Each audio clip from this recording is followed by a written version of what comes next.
Welcome to Off the Rails podcast, where we have real conversation with business owners, entrepreneurs, marketing leaders, creators, agency owners, storytellers, and anybody that really has a super interesting story. I'm your host, Jeff Mason, co-founder of Switchline Digital. And just a little bit of background on why I started Off the Rails. I had this idea about a year and a half ago, and life got in the way, and I got laid off and started a new agency. And bottom line, where I started is love human connection. And I wanted a platform to talk to people and let them talk about their business and their stories and who they are, and just provide that platform for people to have these authentic conversations. So I'm super excited by all the momentum I have already. I've already got a dozen guests wanting to be on. So I feel really good about it. But my next guest really doesn't need an introduction. He is the founder of Spark Novus and Marketing AI Pulse, which is an amazing networking group. And I want to introduce Mr. Aby Varma. Aby, welcome to the second episode of Off the Rails. Jeff, thank you so much, man. Congratulations on spinning this up. And yes, super excited to get into it and talk to you. And thank you very much for being such an amazing community member for the Marketing AI Pulse community. Thank you, Aby, for being on. What are you going to talk about today? I know it's going to be about AI, but the word on the street is what everybody's wanting to know. So fire off your topic for us. Yeah, we're going to talk about marketing and AI, and that space is like an ocean, and it is churning fast. We're going to focus today's discussion on really brand discovery, both organic and paid. Awesome. Well, opening question for you. Do you think most marketers fully understand how much AI is about to change discovery and advertising? I think, honestly, no. I think most marketers understand it intellectually, that AI is here and it's sort of moving to the tectonic plates and things are going to change, but they haven't felt it yet. Like a lot of marketing people have not really felt it. Everybody knows that it's a big deal.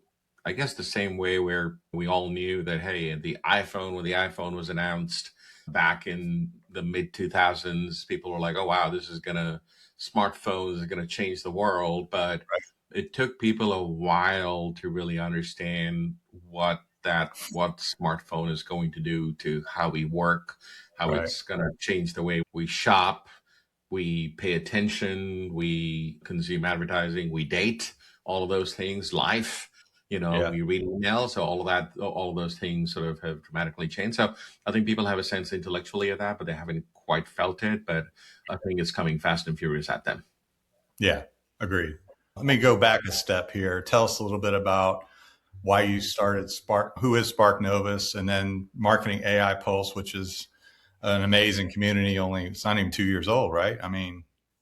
Yeah, we can start with the Marketing AI Pulse community. We just celebrated our second birthday about a month ago. We celebrated that birthday with a big old cake at our 8th Marketing AI Pulse event, and I have not seen cake go away so fast. It was awesome.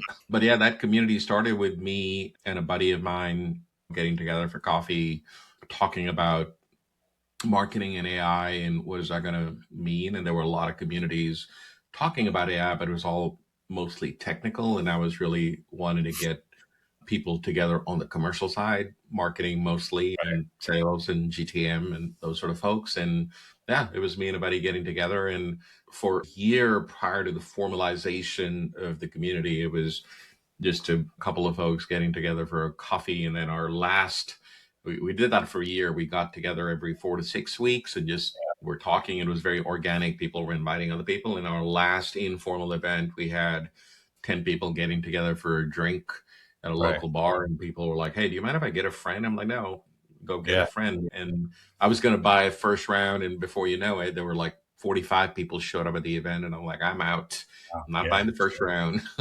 But it was amazing. And I was like, okay, we're onto something. And then we gave it a name and we formalized it. But it's been phenomenal. It's close to 1,600 people. Started in Atlanta, but now we're doing a lot of online programming to extend the reach for a lot of those things. So yeah, to your listeners, if you're listening, go check out marketingaipulse.com for you to join.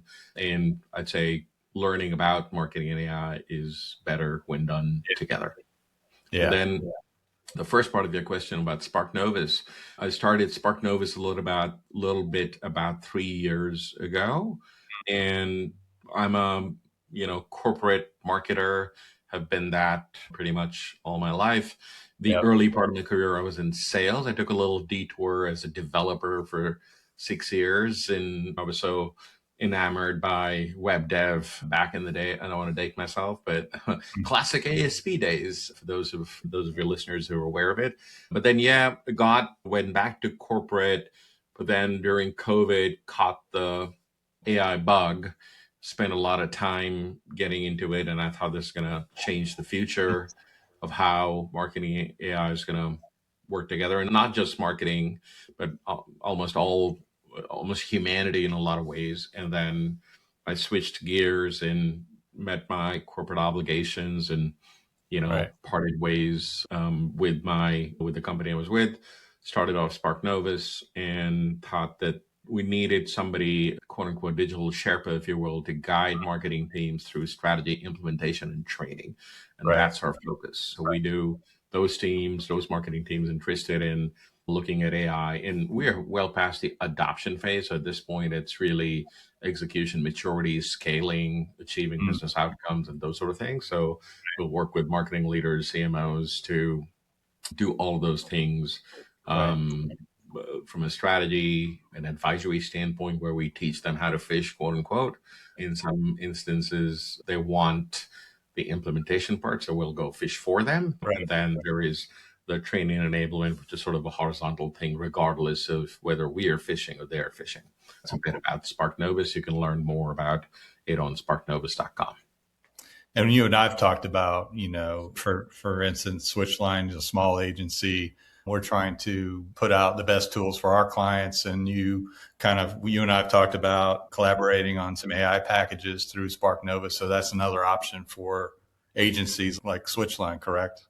Absolutely. I mean, thank you for bringing that up. Yeah, we partner up and white label our services with agencies all the time. So in some Yeah. instances, agencies will bring us into their deals, their clients, and that they're open about it and saying, hey, we partner up with Spark Novus. In Yeah. other examples, they will just white label it where the agency owns the relationship and the paperwork and all that kind of stuff, but Yeah.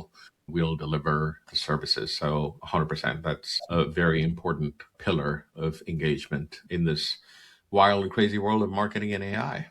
Yeah, really. Seriously. Cool. Well, thanks for all that background. Maybe we can drop the website at the end of the show. But let's get into the first subject. You want to talk about GEO plus brand discovery and LLMs. We're going to dive in. So I'm going to start with the first question here. What exactly is GEO and how is it fundamentally different than SEO? Yeah, great question, Jeff. So GEO stands for Generative Engine Optimization. There's alternate terms for that. People call it Answers Engine Optimization. I've heard people call it LLMO, Large Language Model Optimization. But essentially, we've all grown up looking for things, searching for things in Google. Right. And the traditional way of searching for things is you put in your keyword, you hit search, you get your 10 blue links on page one, and then you click on it and find the website. You go to the website that you think is likely to have the answer that you're looking for. Right. And that's how we were finding things for the better part of the last 25 years. And that paradigm is changing quite dramatically with GEO, AEO, LLMO. That paradigm is changing where people are now looking for those answers Mhm. on large language models. So people are Yeah. looking for those answers on ChatGPT, Claude, or Perplexity, or Gemini, what have you. And the difference is what you get back is now synthesized answers as Mhm. opposed to the traditional blue links. Yeah. And those synthesized answers are an amalgamation of content on your website, what third party are talking about, your social media, what community content exists on Reddit sites or on LinkedIn or Quora, what have you. So it's sort of an amalgamation, weighted version of that Mhm. when it gives the answer, the LLM gives the answer, and sometimes it's going to cite your brand and sometimes it won't. So Right. the Right. way the way brands need to start thinking about is making sure that your brand starts showing up here, right? Mm, Because, for the first time, brands don't have direct control of your brand's narrative. Before, in the old way, where you had the 10 blue links, you would click on a link, you go to your website. Now you control the audience. You can tell the audience yep. however you want to position your brand and whatever you want them to think about you. Right. Well, not anymore, because that narrative that comes out in those LLMs is not, you have influence over it, but you have no direct control. Mm, You don't have any direct control over it. So that is a big change. And in fact, over the last 2 weeks, there's been some major announcements by Google where they're officially retiring those 10 blue links, where Google search will be AI search, right? right. And is it going to completely disappear? Not quite. They have AI overviews if you go search in Google, and they have Yep. their paid media stuff. And so it's going to Yep. be at the bottom, but I think it's just going to sort of wither away. And I know we're talking about GEO, but another thing Google announced, or not announced, but they sort of took a stand on it, on different people calling it GEO and AEO. And their Mm, belief is at the end of the day, it's still search. So they're yep. still saying they're going to call it SEO. Right. But yeah, so I think that the whole paradigm on how your brand is going to be found organically is changing, where people are not just going to search the traditional search engines. Right. In Google's case, it won't exist in the Right. same way any longer anyhow, but all of these LLMs are going to now synthesize answers from multiple sources and give people answers. And if you want to be successful, you want to make sure that your brand shows up Yeah. in what is known as a citation within that, because these LLMs will tell you the source. And that is sort of the gist of what GEO is. Yeah. Definitely. Before I go to the next question, I heard Gary V. You know Gary V, right? Yeah.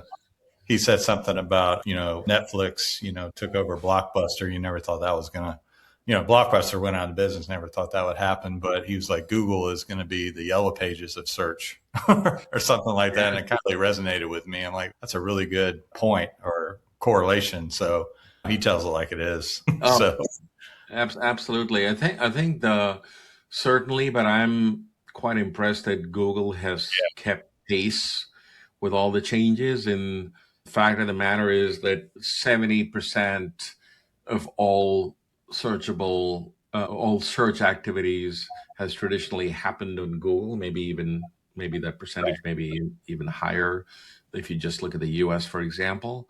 So that, I'm going to call it a surface, quote unquote surface, mhm, of Google as a surface, has been the default for the better part of all our lives, right? it has. So I'm not saying that people are not going to change habits. Habits are Yeah, going to change, I but have. given the fact that's the default and people are going to go there, and the fact that Google has now adapted and embraced AI in its entirety, is certainly a big deal. So I'm Yeah, not sure it's going to go completely irrelevant, because it's still a major player in AI LLMs and everything. But we now have, your habits are no longer based on just search, because your surface, the way you search, is going to be predicated on what is your LLM of choice, right? right, So if you use ChatGPT or Claude or whatever, and that's where you go to do things, well, that's where you're going to go search for things. right, So I think that the surface for search is sort of expanded. So I think Google is definitely, with Gemini as sort of the mm, product, the LLM product, is want to stay ahead of the curve. But I right, can't imagine that it is not going to have an impact. Although, based on the Google I/O conference and the Google AI marketing conference that just happened over the last few weeks, it seems the numbers for Google, or the numbers Google is citing, is that they've seen an increase in mm, AI overviews and that sort of stuff than their traditional search. But right. yeah, it's definitely a whole new world. Awesome. Next question: what happens when consumers stop Googling and start asking ChatGPT for all their recommendations? I think the way I really think of it is that the traditional buyer funnel sort of disappears or collapses, maybe, right? Mm, Because think about it, like with Google, there was a traditional journey. You search, you scan for results, you click, you compare, and you decide, right? Right. That's been kind of a traditional digital journey. Somebody told me facetiously that the best place to hide a dead body was page 2 of Google because nobody will look there, right? Right. And in a similar way, I feel that what was with traditional search where nobody's looking beyond page 1.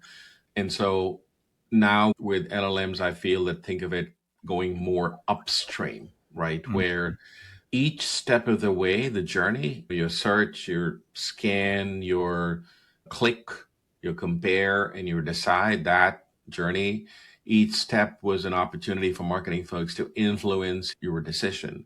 But mm, now I feel that battle is going to move upstream. So it's no longer that, hey, can I rank for the query and I need to be right up there in the first 3 links and that sort of thing. right. But right now, it's going to be like, hey, can the LLM and that model really understand me, my business, the category? And that is a much harder way of doing it because, like I said, you don't have direct control. You can just influence it. But Yeah. I think that when people stop Googling, it's still searching, but I Yeah. think that funnel is going to go way upstream. It was already happening with clickless search, Yeah. even prior to AI, where you would ask things and Google would give you that information right there. Like you're like, hey, what time is the flight? Right. Whatever DL 1 2 3 for arriving back. Well, Exactly. before you had to click on it, go to the Delta website and Yeah. go find Yeah. out where it Right. is. You don't need to do that. No. So there was a lot of clickless search already happening. Mm, Now with this, it's obviously on steroids where now you're looking for full on answers and you can just look for stuff. And a lot of these LLMs are surfacing, taking advantage of that and yeah. surfacing obviously citations where you would still go there. But when Right. you start looking at commerce and start doing transactions right there in the Yeah. context where Yeah. you can start interacting with your brand without even Yeah. going to the website. Like Google announced this universal cart Yeah. concept again a couple of weeks ago as part of the event, which is fascinating, where you can now buy things from multiple retailers in Wow. one cart, right? What? And yeah, and then you can check it out, and then Google handles all the back end stuff. I know I'm drifting over to Okay. paid, That's but okay. the reason I'm bringing it up is that the decision making and the nuance of your brand and your comparisons, all those things are getting served way upfront than Yeah. what we have been traditionally used to. So Yeah. that 3 step process is turning out to be 1 step. Like you better be there. You better Yeah. make sure your LLM understands your brand. And then Right. if there's anything based on available options for people to interact with your brand, the B2B or B2C, obviously if it's Yeah. a purchase thing, it's right there. If it's B2B and it's comparative Right. or influence, then those things get surfaced up. So Mm. definitely different kind of paradigm. Awesome. Wow. It's a lot to bring in, and it's changed. I mean, for me in the past, 18 months, it's changed just dramatically. It's, Yes, it's, for it's sure. an amazing, I can't imagine where we're going to be 48 months from now or that type of thing. It's just, who knows?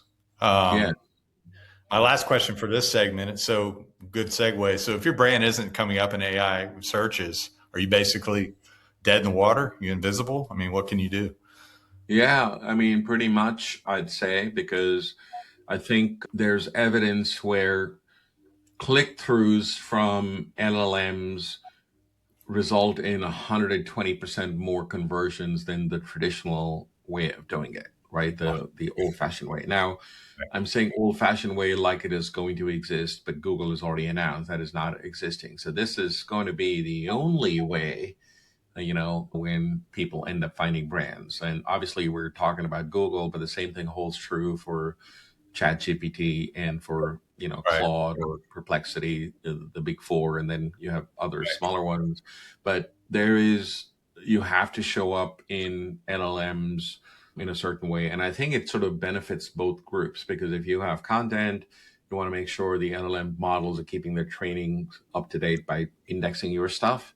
Right. But yes, if you're not there, then your methodology as a marketer, your strategy for acquisition changes quite dramatically, because then you start thinking about, hey, organically, how people, then it's referral or partnership or Right. events or PR and all of those other things that Mhm. um, that people have relied on in terms of demand generation. But I think your organic strategy definitely needs to be rethought of. So I don't think ignoring it is a smart Yeah. thing to do, but Yeah. certainly start thinking about assess. There's tools out there that you can measure how your brand is being represented. So make sure you're measuring that.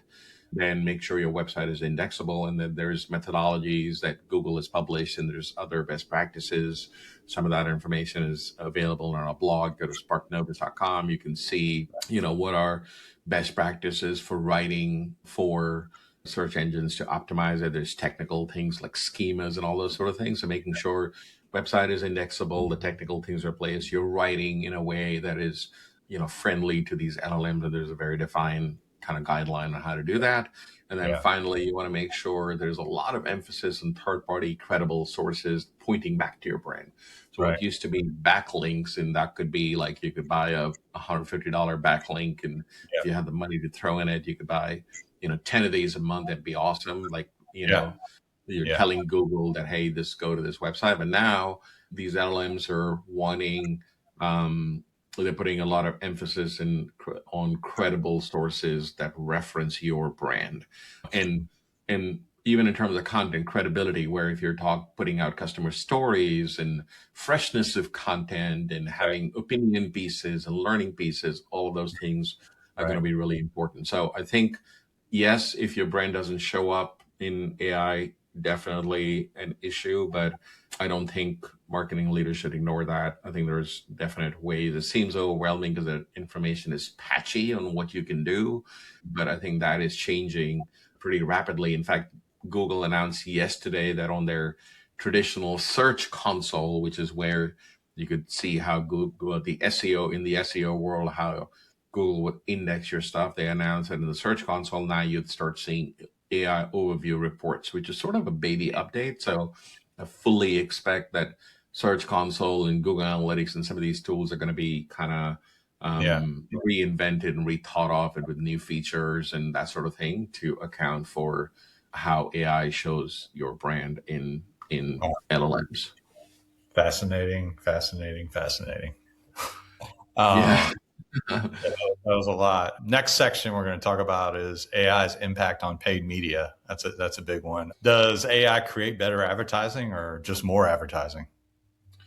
That is a very interesting question. I think both, to be honest. I'll speak to the better advertising first, right? I think with AI, and I'm going to make an overarching statement that sort of serves both sides, the better advertising and the more advertising. But I think with whether you take Google or you take Meta or Amazon or Shopify, any of these big advertising platforms, TikTok, Instagram, well, Instagram's part of Meta, but all the big ones, they are fast and furious trying to reduce the friction from ideation to conversion for Yeah. brands, right? So Purchase. they're Right. getting to, exactly. So Yeah. I think at the end of the day, what they're trying to do is make sure that if I have ad dollars and I want to reach a certain group of people, well, great. I don't need to be an expert to do that.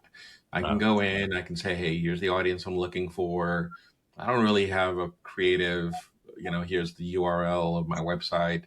Right. This is what I want to tell the audience, and here's what I want to spend $100 a day, what have you. Go for it, and then Hmm. it's going to their system leveraging AI is going to help you craft that campaign. Right. The success of any good campaign is three things: making sure you're targeting the right people, Hmm. you are saying the right things to the right people creatively, Yep. Call to copy action. and imagery and all that kind of stuff, and then making sure that wherever you end up capturing that information, that friction point is as low as possible. Don't Yeah. have a form with 50 things.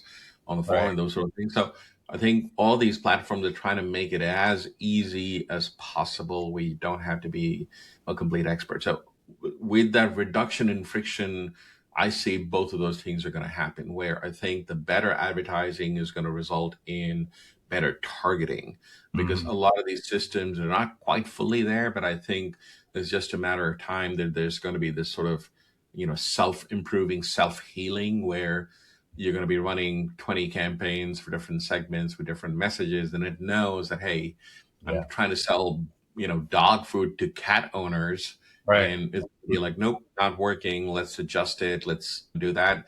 There's already AI platforms that do that for some of the big ad spend accounts already, Yeah. but this is coming and this is here in a lot of ways to just the common person. So I think the good advertising is gonna, or better advertising is gonna end up because of that, like better targeting and messaging, to where I would hopefully start seeing things that are in alignment with what I want. And honestly, I don't mind that. Like, I see that personally with Instagram, that, if Yeah. I'm looking at buying a car for my son, Yeah. it's giving me options that, hey, for 18-year-olds, consider blah blah blah. All right, okay, good. So Yeah. I don't mind that big if it's relevant, but if it's giving me ads for whatever, diapers for Yeah. newborn, then maybe not. That Yeah. that would annoy you. So I think the better advertising, and then I think because the friction is dropping for people, a lot of people who have the budget but they don't have the resources to hire an agency or a freelancer to go run ads, you can do that now. And we'll this obviously has implications for agencies, but I expect fully where businesses, freelancers, contractors are going to start leveraging, smaller businesses, SMBs are going to start leveraging Yeah. um, advertising, because they can now do it themselves. So I think there'll be a surge in DIY type scenarios. Yeah. Yeah. Well, that's a good segue to the next question. And I'm part of this. Obviously, I'm an agency. Is AI making media buyers smarter or replacing them? I'll go first. I mean, I think it's making us smarter. We already use a pretty advanced ad tech platform with AI driving the train, no pun intended. So it's making us smarter. I think it's not going to replace us. That's just my opinion. I think we're embracing it and we want to give the best product and service and solution for our clients. So that's my thought on it. I mean, I do think it's going to replace certain things when it comes to media buying, but for me, I'm looking at it. How can I make it better? Um, Yeah. I didn't mean to steal your thunder, but I had to chime No, in. no, absolutely. I think you hit the nail on the head, because I think it is going to replace part of the job that Yeah. was never really the job to begin Yeah. with. I agree. So, I agree. so I think what's going to happen is the button pushing, spreadsheet wrangling It's type of going stuff. away. It's out the Yeah, door.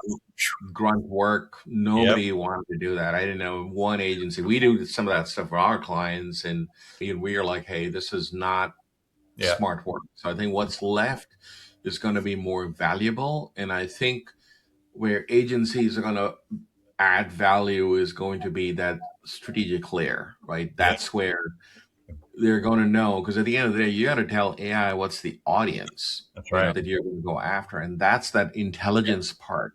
Yeah. You want to know, what's the story am I telling, Right.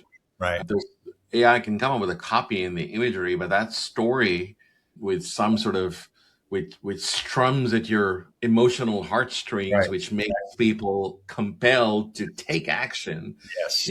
All of those things is sort of the strategy portion of Yeah. it. And I don't think AI is going to get there anytime soon. I know all the AI providers say otherwise, but I think that's uniquely human, where understanding the audience and the storytelling part of it, interpreting data, all of those things are super important. Yeah. And yes, there's the platform mechanics and the grunt work and everything. AI is super welcome there. But Yeah. I think all those things and expertise and experience, which I think partners like you and me, or agencies like you and me, and some of the other folks will bring. Yeah. I think those are the things, like business outcomes is what I Right. think people want to work with us for, as opposed to some of that grunt work. Yeah. I'll piggyback on that. I talked to a lot of people in the industry and creative directors and storytellers, and we all are on the same page where the door is opening for storytellers and storytelling. You got to get somebody to want to click that ad. It has to resonate, like you were talking about. So that idea, that concept has got to hit. And that's where a human being who's super creative comes up with those ideas, or a team comes up with those. You still got to have that hook. You still got to have that creative that moves the needle. AI can automate a lot of stuff, which saves a ton of time, but I think it's opening a door for better creatives or better Yeah. creative concepts, ad campaigns, whatever the case may be, better videos, better commercials. Yeah. If I see an AI commercial or anything like that, I'm just like, well, you hit the cheat code. Like, you didn't put any thought into it. Like, it kind of turns me off. I love things it can do. I mean, I absolutely am blown away by it. But for my industry, I think that piece is going to come back with a vengeance, So 100%. 100%. Yeah. yeah. Anyway, just had to say that.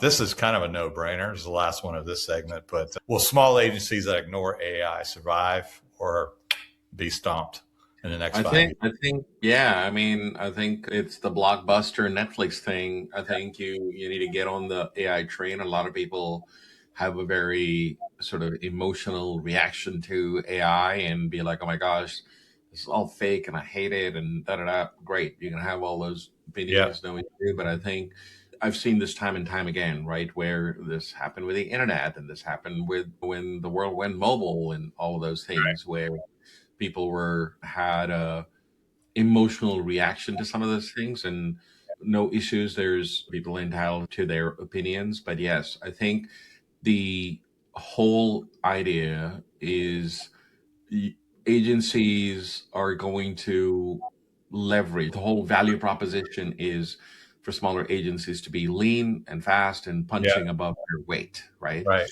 And Yep. AI is the single biggest opportunity for exactly that. So Yeah. if an agency ignores that, if I ignore that, I'm like, oh, this is just a trend, I'm going to ignore it. Mhm. Well, I'm giving up my core advantage, and guess who they're calling down the street? You, Your right? competitor.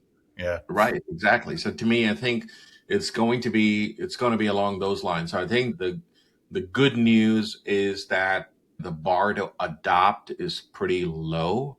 People Yeah. get overwhelmed and everything, but once they get into it, it's not that complicated. Yes, you got to build dexterity and all of those things, not taking away from that, but I think you have to adapt or you will die. Yeah. I think that's the case for kind of any business too. Like, I think all businesses are going to have to use AI in one area or multiple at least. Absolutely. So cool. Well, we got done the business part of it. This is kind of the fun part of it, that I creative. I want to know about Aby. People want to know about Aby. Sure. People have hobbies and things you might not know about. So this is about a life segment. So do you ever unplug from all this tech? Like, I'm Oh sure you my do. But God. Man, it's hard to be honest because it's the phone. I can work yeah, off of my phone. I don't need a laptop to work. I'm very efficient with just my phone. And yeah, I think I wish I was able to unplug, but sometimes, we'll as a family watch Netflix and everything, and then I'll pause it and I'll ask my wife that, hey, so what happened? And then she's gonna yeah, get mad. She's like, what yeah. the heck? Because I've been on my phone, Right. while the show is running. So Same here. yeah, yeah. Same here. So I try it to where if we're going out on a vacation or whatever, of course you Yeah. still have your phone because you're taking I pictures, know. but I try I to know. unplug, but it's really, really hard. I think very rarely has it been that I've been completely offline. So maybe Yeah. I can count it like 3 or 4 times in my life. Yeah. Yeah. What is something fun you do outside of work? Yeah, I think I love the community part of it. So I spend a lot of time over the weekend. This is my weekend activity where I'll go mentor people, entrepreneurs, students, whatever, those sort of things. So I enjoy that part of it. My wife and kids are not morning people, so we can, and I am. So, Yeah. it's fantastic because weekend morning is quiet time. I'll make myself a cup of coffee and then head over to a local coffee shop and go meet people. So Yeah. I love that. I'm into music and dad jokes. So I love to collect Cool. some fun dad jokes and send it to my dad and my kids. I have two Okay. boys. So love to share that and Nice. get a little shared laugh. And then, of course, yeah, I play a little bit of the acoustic guitar, but I'm the Oh, four really? chord guy. So I keep trying to expand my repertoire beyond the four chords that I know. But yeah, God, that's a little bit of what I yeah. do. I tried to learn acoustic. I wish I could. I find it just impossible. I'm like, how can I learn this? I don't know. I want to Yeah, so bad, but maybe I should. I have one in my closet. Maybe I should take some lessons. I don't know. yeah, What is the best trip you've ever taken? And you can't say your business because that blew my mind how much you traveled. Like that was incredible. oh Well, yeah. I guess you can count that. You've been all over the world. We talked about that a couple of Saturdays ago. But what's the best trip you've ever taken? Oh man, it's so hard to pick. I'd say that at the way to my heart is through food because I'm a foodie, Mm, and I think I've had some of the best food in Brazil. really? I just really enjoyed Brazil when it came to food. I mean, people were awesome, but just the type of food, variety of food was amazing. And then a few years ago we went to Phuket where we have obviously Thai food, but there's this authentic local Thai food. We experimented with hole in the wall places. So I think I'd say Brazil, Rio, I had some amazing food there, the touristy things. So Rio and Phuket were neck and neck. So I would rate, it's hard to pick one. So I'd call it a tie on that one. Okay. Well, this last question ties right into that. So, if you were on death row, my last agency used to do this when we got hired. They'd ask us questions. One of them would be, "What's your walk up song?" Like if you were going to bat, which is kind of interesting. But this one is, "What would be your last meal?" Like that's it. What's on your plate? Oh wow. Right? Okay. Tough. So this is a tough one, man. Okay, I'm gonna go. This happens to me every now and then because I'll try to eat healthy and then I give in. And when I give in, this is what I do. All I right. love I love just a good old fashioned juicy big old burger, right? Yeah. So steak fries, Ah. ketchup, Yeah. and I Mm, don't drink anymore. I quit drinking a couple of yeah. years ago, but for this one, given I'm on death row and all, Jeff, I'll Whiskey, go in for a cold beer. cold Other beer. Okay. yeah, so I just do a cold beer. Otherwise, if there's no alcohol, I'll do a Coke Zero along with it. Can't go wrong with Yeah. that. Nope. And then since this is my last meal, I've given up sugar too, so I'll do a brownie and an ice cream sundae of some sort. Yeah. But yeah, that is it. Burger in any particular restaurant or grill it at home or what? Yeah, I mean, I do a lot of grilling at home, so I certainly enjoy that. But I think not a fancy one, but just Five Guys, man. I just really like the Five Guys, They just are a good, man. regular burger. Yeah. They are good. I don't care if they're expensive. They're freaking good, right? Oh, it is so good, and I love their Cajun fries. So shout out to the folks at Five Guys. Yeah. Makes me want to go there after this podcast.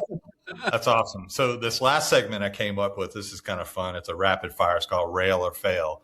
I'm going to rattle off some words. It could be food, there could be hobbies, and you're going to go rail, I love it, fail, I hate it.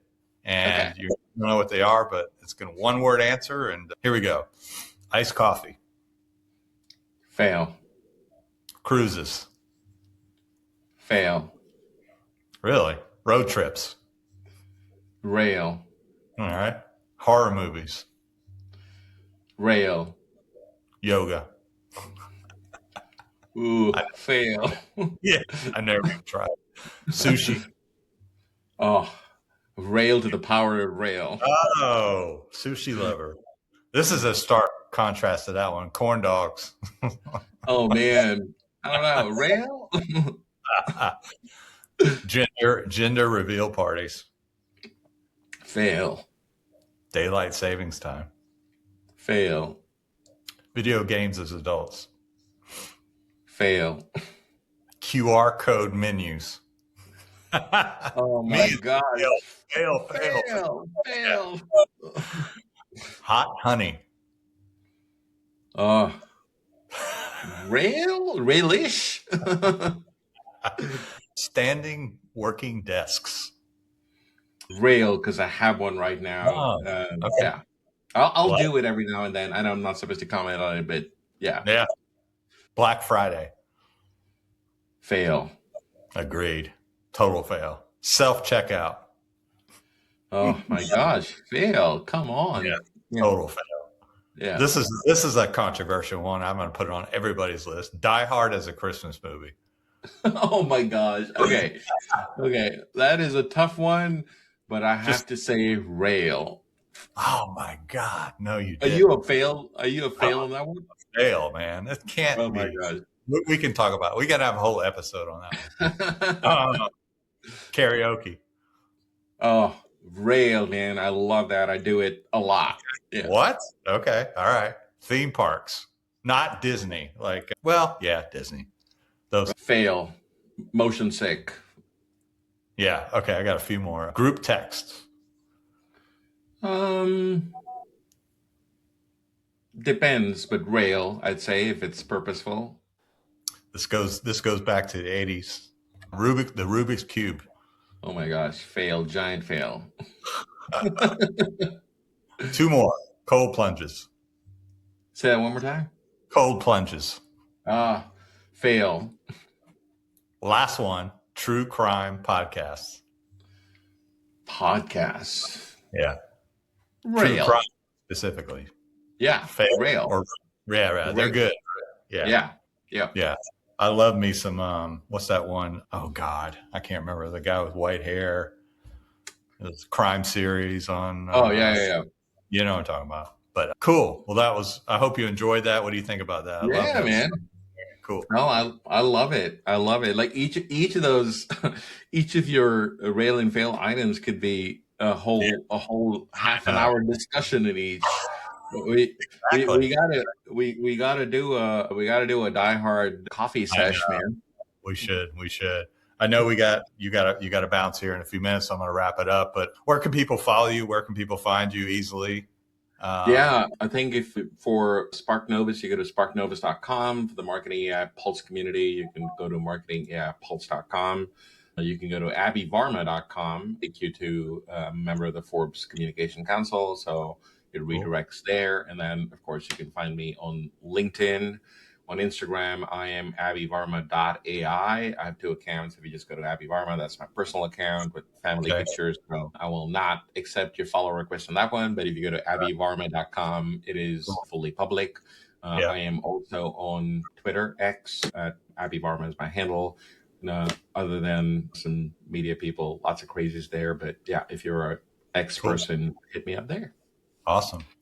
Well, that kind of wraps up this episode for Off the Rails. Thanks for spending time with us. I really appreciate it. I know we've been talking about this for over a year. Finally happened. Here we are. I hope you guys enjoyed the conversation. Make sure to leave a comment and share the episode with a friend if you so desire. And thanks for listening to Off the Rails. Aby, we'll see you soon, I'm sure, over coffee. And everybody have a good weekend. Awesome. Thank you, Jeff. Enjoyed it. All right. Take care. Bye-bye.